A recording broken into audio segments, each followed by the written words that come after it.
J'ai décidé de dissoudre l'Assemblée nationale. Ah, l'humour. Il n'y a pas d'hélice, c'est l'as.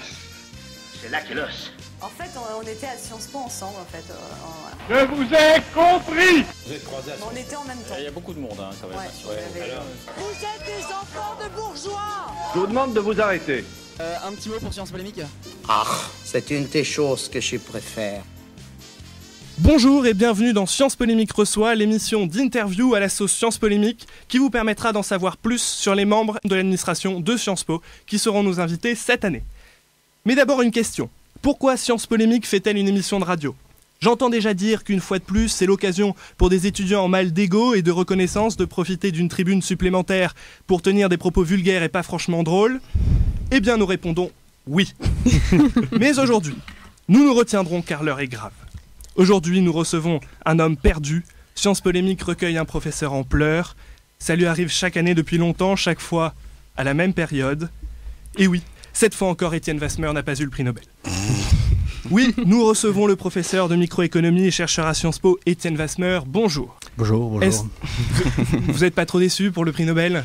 Pas du tout déçu, non. Mais par contre, je voulais dire que comme j'ai fait ce genre d'émission à votre âge, je me reconnais tout à fait dans le portrait d'égo et de vulgarité qui était le mien à l'époque. Et donc, je vous encourage à continuer dans cette voie. Merci. D'ailleurs, c'est l'occasion de préciser que vous et moi avons le même prénom. Ça prouve qu'on peut s'appeler Étienne et être intelligent. Ça éclaircit mon avenir. Merci. J'ai donc, pour vous consoler, autour de moi, une équipe de physique de radio, il faut le dire. Il y a Marie Legrand et Paul Fritsch qui vont vous présenter des témoignages d'étudiants, des témoignages d'amour, j'imagine. Non. Non. Non, vraiment pas, je pense pas. Absolument pas. Et puis Anas Mourjane qui dressera votre portrait dans quelques secondes. Nous sommes fiers de vous accueillir, Monsieur Wasmer, car vous êtes au sommet de votre carrière. On peut même dater précisément cet apogée depuis le 25 septembre et la demande en ami de Jean-Marc Ayrault sur Facebook. Vous jouez désormais dans la cour des grands. Tremblay, les Ben Bernanke et autres Mario Draghi. Étienne Wasmer est devenu un VIP, un vrai. Sérieusement, ça vous a fait plaisir, cette demande en ami ? Oui, absolument. Je l'ai partagé avec tous mes autres amis. Est-ce que vous êtes au courant que c'était un faux profil de Jean-Marc ? Oui, c'était un faux profil, mais il ne fallait pas le dire à l'antenne. C'est une émission de révélation aujourd'hui. Alors on enchaîne tout de suite avec votre portrait dressé par un homme de goût, j'ai nommé Anas Mourjane. C'est à toi. Merci Étienne. Faire votre portrait, Monsieur Wasmer, m'a d'abord réjoui. À l'évocation de votre nom, je pensais en effet à la première fois que je pénétrais fébrilement l'amphithéâtre Boutmy pour bénéficier de votre science. Je l'avoue, en ce jour, mon enthousiasme était total. Je rêvais de rencontrer le seul homme qui passait derrière Dominique Strauss-Kahn. Dès votre première phrase, l'amphithéâtre fut séduit. Votre voix de baryton occupait la scène. Les étudiants étaient jusqu'alors habitués à l'aria de la Reine de la Nuit. Ils découvraient soudain le Pavarotti du bénéfice marginal. Et très vite, comme tous, je ne suis pas resté indifférent à vos courbes, Étienne, et je suis tombé amoureux. Alors, cette idylle aura duré longtemps, un bon semestre. Mais depuis quelque temps, Étienne, je suis en colère. Une colère saine, mais une colère forte. Car oui, Étienne Wasmer, j'ai depuis ouvert les yeux et je peux enfin pousser mon cri. Vous nous parlez ainsi de concurrence pure et parfaite, mais vous n'appliquez pas à vous-même ce concept, tel le militant de l'UNEF avec le petit livre rouge, tel un militant Met avec les mémoires de Nicolas Sarkozy. Tous les élèves de première année sont contraints, obligés, forcés, pistolet sur la tempe et carte bleue à la main, d'acheter vos principes d'économie. Alors se placer en position monopolistique, admettons, mais pire encore, vous décidez au long des pages de nous imposer le choix de votre couleur préférée, le mauve. Les élèves de micro ne voient ainsi plus la vie en rose, mais les paniers de biens en violet. Alors là, je vous vois vous insurger sur votre chaise. D'accord, effectivement, je le reconnais, ce livre n'a pas encore eu de Nobel, mais il a tout de même reçu des récompenses. Et c'est vrai, je le concède, votre livre a eu un prix. Alors, mais à nouveau, on sent vite la tromperie poindre le bout de son nez. Vous remportez non pas le prix du meilleur livre d'économie de l'année, non. Même pas le prix du meilleur livre de cours d'économie de l'année, non. Vous remportez le prix du meilleur livre de cours destiné à des étudiants en économie et écrit par un économiste français. Combien étaient vus en cours? C'est la question qu'on se pose. Qui d'autre se disputait le prix? Yann Algan, peut-être. Et alors, qu'est-ce qui s'est passé? Est-ce que le jury vous a déclaré vainqueur suite à une partie de pierre-feuille-ciseaux endiablée, durant laquelle vous avez su avec brio l'anticiper rationnellement? Peut-être était suite à une bataille d'oreillers, comme vous aimez les pratiquer avec lui, tel Michael Douglas et Matt Damon dans Liberace?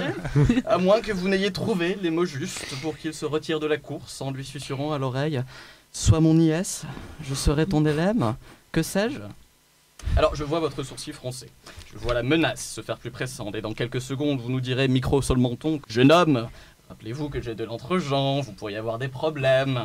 Il est vrai, Étienne Vasmer, que votre popularité n'est plus à prouver. Étienne l'a rappelé. Une tête passée en amphiboutmi le mercredi matin suffit à constater que vous comptez plus de groupies que Johnny Hallyday. Et alors, j'y croyais, moi aussi, à cette popularité inouïe, jusqu'à ce que vous commettiez une erreur grave. Publiez sur votre mur Facebook la demande d'ajout en ami que venait de vous faire Jean-Marc Ayrault. Et alors là, le mythe s'est effondré. Dans l'état actuel des choses, Jean-Marc Ayrault sait que personne ne l'ajoute en ami sur Facebook. Plus encore que le budget de l'État, son nombre de friends est en grave déficit. Ce n'est pas une marque de popularité, c'est qu'il pense que vous êtes susceptible d'accepter sa demande d'ajout. C'est un cadeau empoisonné qu'il vous fait, car sur les réseaux sociaux, Étienne Vasmer, une demande d'ami par Jean-Marc Ayrault vous marque plus qu'une tache de Beaujolais nouveau sur une chemise blanche. Alors, monsieur Vasmer, face à tant de griefs, au final, je ne sais quel est le châtiment le plus approprié. Vous forcer à rester libre pour affronter l'opprobre de vos élèves déçus, ou faire de vous un prisonnier. J'espère que les échanges que nous aurons maintenant ensemble nous permettront de nous sortir de ce dilemme. Merci Anas. Étienne Vasmer, vous êtes libre, bien entendu, et libre de répondre à ce portrait dressé par Anas. Non, très rapidement, je voulais dire que tout ce qui a été dit précédemment est absolument vrai. Bien, alors nous avons deux chroniqueurs, Marie Legrand et Paul Fritsch, qui ont travaillé énormément pour nous préparer. Ça a été extrêmement dur, extrêmement long. J'imagine, et pour recueillir des témoignages d'étudiants d'Étienne Vasmer, d'étudiants de première année. Alors d'abord, monsieur, nous allons commencer avec un exercice que vous semblez apprécier parce qu'il se retrouve au début de chaque galop, de chaque examen que vous donnez à vos pauvres étudiants. J'en sais quelque chose, j'y étais samedi. Alors, nous allons commencer par une petite question. Dans une maquette pédagogique pure et parfaite, la microéconomie sert à, petit 1, comprendre les enjeux économiques de la société contemporaine dans une approche qui, si elle se veut à la fois transdisciplinaire et épideptique, n'en reste pas moins ludique et agréable. Réponse 2, la microéconomie ne sert à rien. Réponse 3, elle sert à maximiser son utilité académique pour terminer sa vie à l'ENA. Le fameux QCM. Je pense que c'est à la fois le 2, le 3 et la réponse 4. Aucune des réponses précédentes n'est correcte. Voilà quelque chose qu'on avait oublié, Paul. Éventuellement. Il faudrait que tu rajoutes dans le choix des... Marie ? Une deuxième question. Vous vous êtes consacré à la microéconomie. Réponse 1. Comme certains s'enferment dans les monastères, à la suite d'un appel. Réponse 2. Parce que nous soignons tous, d'une manière ou d'une autre, un traumatisme enfantin profond. Réponse 3. Parce que si tu veux changer le monde, il vaut mieux le faire le mercredi matin à 10h15 en amphiboutmi. C'est la réponse 2. Ah, ouais. D'accord. C'est bien ce qu'on pensait. Et effectivement, il faut être extrêmement cruel, avoir beaucoup souffert pour faire ça. Ouais. Ceci dit, votre psychanalyste doit beaucoup apprécier. Oui, il va falloir que je le trouve d'ailleurs. Nous allons passer à une deuxième partie, c'est la partie témoignages et confidences, car nous avons reçu des dizaines de messages d'élèves, des messages d'amour, mais aussi des messages d'incompréhension et de tristesse. Nous avons d'abord une première rubrique, la parole aux redoublants et aux élèves qui sont passés en conditionnel. Il paraît qu'on en connaît des redoublants. Des gens qui sont passés en conditionnel, j'en suis. Je ne vais plus aux amphis. Les ayons déjà pris en note. Oui. Alors, j'ai une réaction de Jean-Eudes qui est passé en conditionnel. Monsieur, j'ai bien compris que vous essayez de me communiquer quelque chose, mais au bout d'un semestre, je ne comprenais toujours pas ce que vous souhaitiez tant me dire. Qu'est-ce que vous voudriez dire à Jean-Eudes ? Qu'est-ce que je voudrais dire à Jean-Eudes ? C'est un peu difficile parce qu'on est 3 jours après un galop qui était un point d'étape. Donc est-ce qu'on peut répondre comme ça ? Soyons sereins. Tout le monde vous aime à Sciences Po et continuez à bien bosser comme ça, c'est super. Je suis sûr que Jean-Eudes, avant de se suicider, aura beaucoup de joie à entendre ces paroles. Et nous n'avons pas que des traumatismes profonds d'élèves à vous faire partager. Nous avons également reçu notamment cette lettre anonyme que je tenais à vous faire partager. Mon cher professeur, depuis déjà 7 semaines que je vous côtoie, j'ai un lourd secret à vous livrer. Monsieur, je dois vous le dire, vous me plaisez. Si vous connaissiez la force de ma passion, remédieriez-vous à la symétrie d'informations existant dans notre relation ? Étienne, tu permets que je te tutoie ? Cette distance entre nous m'est insupportable. Il faut que tu réalises, Étienne, que lorsque tu nous parles de l'effet des courbes d'utilité sur la pente raide d'une droite de budget, je me sens toute chose. Je sens bien que la satiété que je pourrais éprouver pour ton produit ne sera jamais atteinte. Professeur de mon cœur, comprendras-tu que le gain que représente ton cours ne se situe pas dans la validation de ta matière ? Laisse-moi espérer, Étienne, que l'offre rencontrera un jour ma demande, de la part d'une étudiante transi. Ce sont des sujets très sensibles, mais l'amour est une façon détournée d'arriver à l'objectif ultime qui est d'enseigner la microéconomie. Ça n'est qu'un moyen détourné. Non, sérieusement, c'est compliqué de s'exposer en public devant autant de personnes brillantes et jeunes. Et Si donc, vous voulez, on vous floute à l'image. sans vouloir faire baisser d'un cran, et je me dis que c'est toujours une responsabilité, donc il faut essayer de la gérer avec le plus grand soin possible. Voilà. D'accord. Bien, passons désormais à la deuxième partie de l'émission, qui est une partie de questions et d'échanges un peu plus libres. Moi j'aurais une question. Alors il semblerait que vous ayez perdu un duel contre Yann Algan, parce que lui il enseigne la partie de l'économie que les gens comprennent, et vous celle que les gens ne comprennent pas. Donc comment est-ce que vous le vivez? Vous exagérez complètement. Est-ce que c'est vrai d'abord? Non, je crois pas. C'est que, en plus, la macroéconomie est beaucoup plus compliquée que la microéconomie, comme vous le savez. Et au moment où la question s'est posée de savoir s'il fallait faire le deuxième semestre, parce qu'à l'époque j'étais encore le premier jeune économiste de cette génération-là, je me suis posé la question et je me suis dit que c'était bien de laisser la main à quelqu'un d'autre sur un sujet qui me semblait plus compliqué que la microéconomie. Voilà. Et donc il fallait faire appel au talent de Yann pour enseigner comme un virtuose cette discipline compliquée. Donc on a raté la chance d'avoir 48 heures de cours de Étienne Vasmer. C'était le quota qu'on avait laissé à Dominique Strauss-Kahn, effectivement. Mais ce n'était pas un petit peu la solution de la facilité, du coup? Ah oui, il faut aller vers la facilité. D'ailleurs, c'est ce que dit la théorie, non? Absolument. Voilà. Moi, j'ai une question à vous poser, Monsieur Vasmer. Vous êtes chercheur à l'OFCE, j'ai regardé ça, on a fouillé un peu ce qu'il y avait sur Internet. Et on y voit que vous êtes chercheur à l'OFCE, au CEPR, à l'ISA et aussi au LIEP. Ça fait beaucoup de jolis acronymes. Moi, je me suis demandé si Vasmer, en fait, c'était pas le nom d'un think tank, un truc, un groupe de réflexion sur un sujet de microéconomie. Ça vous inspire quoi? Vous voudriez vous créer quelque chose en votre propre nom? Non, c'est pas du tout l'esprit. D'ailleurs, tout ce qu'on a fait à Sciences Po, c'était de faire des choses très collectives. Donc non, heureusement, j'espère qu'on n'est pas dans cette logique de l'individualisation de nos projets de recherche. Par contre, ce qui est vrai, c'est que la génération à laquelle j'appartiens, qui est arrivée à Sciences Po, a essayé de faire au mieux pour créer une nouvelle philosophie de l'enseignement de l'économie, un peu plus mathématisée, comme vous l'avez tous vécu. On l'a compris. mais pensons simplement à ce que vous allez entendre comme commentaire quand vous sortirez de Sciences Po dans quelques années. On dira, c'était quand même dur, et là, vous serez fiers d'avoir vécu ça. Donc, c'est un peu ça l'idée, c'est trouver le bon dosage. Voilà. En espérant avoir votre indulgence. On est tous fiers d'avoir vécu ça. Est-ce qu'on a encore d'autres questions, Anas? Oui, alors c'est très bien puisque vous parlez de Sciences Po. Vous avez dit un jour, il me semble, que le WAI, donc le week-end d'intégration, était l'un de vos meilleurs souvenirs à Sciences Po. Or, vous n'avez pas fait Sciences Po. Ah, j'ai pas dit que c'est un de mes meilleurs souvenirs, j'ai dit que ça serait un de vos meilleurs souvenirs. Ah, ce serait l'un de nos meilleurs souvenirs. Dans ce cas-là. Il faut bien mais ceci étant, donc, j'ai vécu, à l'époque, il y avait encore des bizutages, parce que je suis un petit peu plus vieux que vous.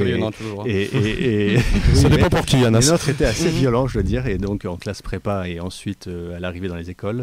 Et donc, je sais que même si sur le court terme, c'est assez désagréable, après, ça fait partie des bons souvenirs qu'on a. Voilà. D'accord. Alors, dans ce cas-là... Qui t'a parlé de bizutage, est-ce que vous auriez vous-même des souvenirs à nous raconter ou des idées à donner aux membres du BDE de l'an prochain? C'était comment un Polytechnique? C'était pas Polytechnique, c'était en classe prépa à Nancy. Je me souvenais à peine de cette histoire, mais on nous faisait boire un breuvage bleuté en quantité abondante jusqu'à ce que quand nous allions aux toilettes, ça soit effectivement bleu le premier jour, bleu clair le deuxième jour et vert le troisième jour. Et on s'en souvenait effectivement. Alors je ne sais pas si ça donne lieu à des cancers par la suite. Il faut attendre 40 ans pour ça, mais en principe, c'est un véritable spectrogramme. C'est le genre de choses qu'on faisait. Voilà, heureusement, Ségolène Royal est passé par là pour interdire tout ça. Le BDE qui organise le WAI est maintenant beaucoup plus gentil. Oui. Enfin, en fait, on n'en sait rien parce que personne autour de cette table est allé au WAI ici. Paul, vous n'êtes peut-être pas sans savoir que vous suscitez un grand émoi parmi la gente féminine, parmi les premières années qui assistent à vos cours. Et nous voudrions savoir, avec Marie, ce que vous voudriez dire à toutes ces jeunes étudiantes qui ont de véritables extases en vous entendant parler. N'importe quoi.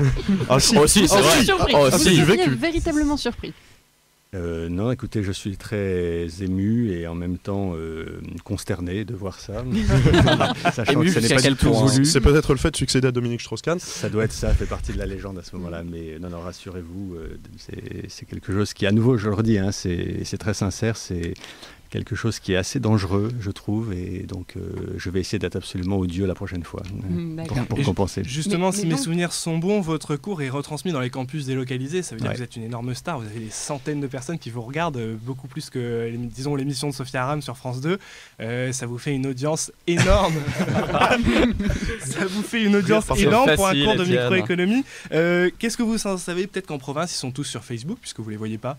Non, mais effectivement, quand on arrive sur les campus à Menton ou à Dijon ou à Nancy, ils sont toujours extrêmement sympathiques. Effectivement, ils sont assez heureux de voir le bonhomme qu'ils ont vu à la télé pendant 3, 4, 6 séances et de voir que la personne existe en vrai. Et je trouve ça assez touchant d'ailleurs. Mais voilà, à nouveau, il faut faire complètement abstraction de ça. Sinon, les provinciaux ont toujours été très touchants. Marie, ceux qui montent à Paris en plus. Donc moi, je voulais rebondir un petit peu sur la question de Paul, parce que donc je ne sais pas si vous êtes au courant, mais la jante féminine de première année au premier semestre a en fait 2 idoles, vous-même, Étienne Vasmer, mais également Guillaume Tussaud. Auriez-vous une stratégie d'attaque pour récupérer un petit peu d'auditoire à son profit ? Non, écoutez, je ne sais pas. À quelle heure est-ce qu'il enseigne ? À 8h ? Non, il enseigne le jeudi matin de 10h15 de 10 à 12. à 10h15. C'est la bonne heure. Voilà. C'est ça qui explique le tout. Et plus sérieusement, vos rapports avec les autres professeurs, ça se passe comment ? Vous vous entendez ? Oui, on se déteste complètement, c'est atroce. Entre professeurs, c'est juste pas possible. Non, en fait, on a assez peu de contact entre nous. On se voit dans des conseils où on discute de promotion, de politique scientifique, donc c'est assez barbant. Finalement, on a assez peu de contact entre nous, mais sans forcément que ça soit en concurrence. Donc c'est la franche rigolade entre les différents professeurs. Anas, peut-être une des dernières questions. Une dernière, oui, alors peut-être dans ce cas-là une toute dernière question. Alors on entend souvent votre nom en péniche, alors pas dans les mêmes conditions qui ont été précitées, mais alors quelque chose comme par exemple, est-ce que tu as pensé à prendre ton Vasmer ? Non, il est trop gros, il peut pas rentrer dans mon sac. Qu'est-ce que tu as fait de ton Vasmer ? Est-ce que tu allais corriger du Vasmer ? Ça aussi, c'est une question qui revient souvent. Alors le Vasmer est du coup devenu une sorte d'élément indispensable à la scolarité de Sciences Po, au point que les 40 € qu'il coûte d'ailleurs sont désormais intégrés aux frais de scolarité. Alors, monsieur Vasmer, j'aimerais vous poser cette question, ça fait quoi de devenir un livre, du coup ? Alors là, pour le coup, je regrette absolument pas ça. Alors d'abord, effectivement, je suis désolé pour tous ceux à qui on impose l'achat, mais d'abord, je l'ai fait pour vous, ce manuel.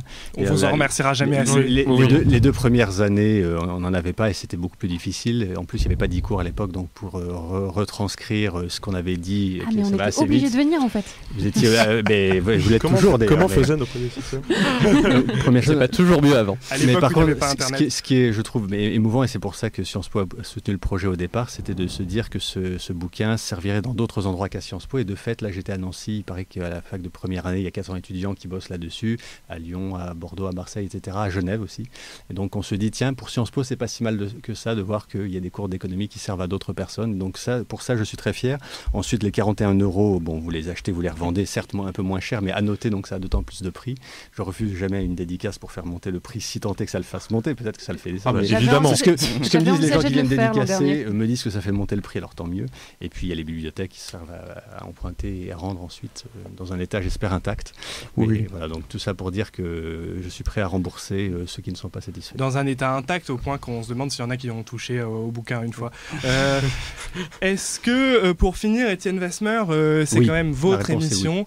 C'est quand même votre émission. Vous avez fait une réponse un peu courte au portrait. Est-ce que vous voulez nous parler de vous, de ce que vous aimez au-delà de la microéconomie ? Quel est l'Étienne Vasmer qui se cache derrière la microéconomie ? On sait que sur Facebook, vous publiez beaucoup de choses qui n'ont pas forcément trait à la matière que vous enseignez. Et on se souvient notamment de votre brillante improvisation avec le rhinocéros l'an dernier qui avait marqué beaucoup d'étudiants. Ah oui, mais j'ai toujours trouvé que ça faisait partie du spectacle. Comme j'en fais pas beaucoup moi-même, que quand je suis interrompu par ce genre de choses, tant que ça reste bon enfant, ça me fait plaisir. Je trouve que ça contribue aussi à ce que les étudiants viennent en cours et soient toujours contents de voir qu'il peut se passer quelque chose. Et parfois, c'est le seul souvenir qui restera. Je me souviens d'un professeur de physique quand j'étais à Polytechnique qui, lui, est arrivé une fois sur un piano pour illustrer je ne sais plus quel processus d'onde. Et ça nous avait marqué. Je me souviens plus de ça que du reste. Donc voilà. Alors sur moi, j'ai pas forcément envie d'en parler beaucoup, mais disons que je me porte plutôt bien. Je suis très heureux d'être à Sciences Po et je suis là depuis 2007. J'ai passé 7 années formidables, vraiment. Je suis assez fier de ce qui a été fait l'été avec Richard Descoings et puis j'espère avec Frédéric Mion que ça continuera dans les mêmes conditions. En tout cas, on a vécu des moments très agités. Je vous ai pas parlé de ça et on n'en avait pas parlé, mais on a eu une année assez difficile l'an dernier. On s'est retrouvé dans des maelstroms médiatiques. On s'est retrouvé à faire de la communication vis-à-vis des journalistes pour essayer de défendre l'institution. Donc tout ça pour dire que c'était des années très enrichissantes et en ce qui me concerne, je n'ai absolument aucun regret. Voilà. Eh bien, on espère que ça continuera. reçoit. Merci, c'était Sciences Polémiques reçoit. Merci Étienne Wasmer d'être venu. Merci à l'équipe aussi, Marie, Paul, Anas et puis Raphaël qui était avec nous par la pensée. N'oubliez pas de venir aux événements de Sciences Polémiques, au débat hebdomadaire et surtout à la formation de Women Work dont s'occupe Marie. C'est très important. Quant à Étienne Wasmer, il se produit tous les mercredis en Bootme de 10h à midi. Allez le voir, il paraît qu'on se marre bien quand même. Pour ceux qui y sont allés. Et puis pour finir, bon d'accord, en fait on n'aime pas les mathématiques, mais vous Étienne Wasmer, on vous aime bien quand même. Vous êtes gentil, merci. Merci à vous. Elle me colle tous les bisous.